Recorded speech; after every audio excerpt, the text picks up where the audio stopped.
The three prime entities, God, world, and soul. If one inquires to the very end, who is this jiva, I? It will be found that he is non-existent, and Shiva will be revealed as being nothing but the supreme expanse of consciousness.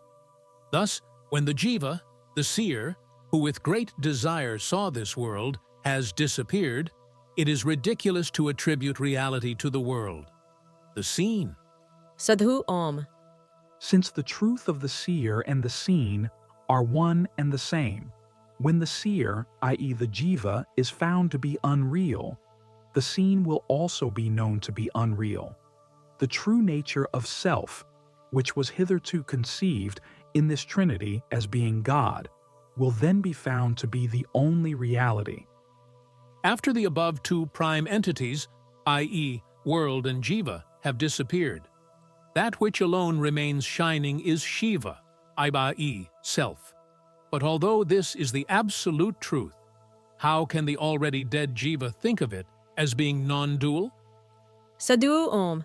Since the truth of non-duality, Advaita, is beyond thought, Bhagavan Ramana used to say that Advaita cannot be called a religion, because mata, religion, is that which is found by mati, the mind. If world and jiva are said to be eternal and real, it would then mean a flaw in the wholeness of the Supreme Lord. Unless we accept that the Lord is imperfect and divided, we cannot say that world and jiva are real. Sadhu Om.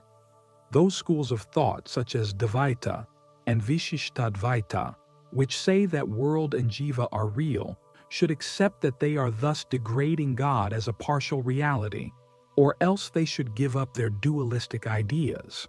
If jiva, the reflected consciousness, is really an entity separate from the Supreme, then the declaration of the sage, Shiva does all, jivas do nothing, would be merely an imagination and not based upon their experience. As it would be absurd to suggest that sages make imaginary statements not based upon their experience, it cannot be correct to conclude that jiva is a real entity separate from the Supreme.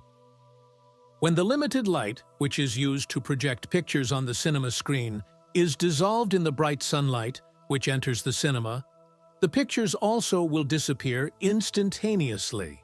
Similarly, when the limited consciousness, chittam, of the mind is dissolved in supreme consciousness, chit, the picture show of these three prime entities, God, world, and soul, will also disappear. Thus, since the truth of the source is one, why do all religions, and sometimes even sages, start their teachings by at first conceding that these three prime entities are real? Because the mind, which is tossed about by objective knowledge, would not agree to believe in the one unless the sages condescended to teach it as three.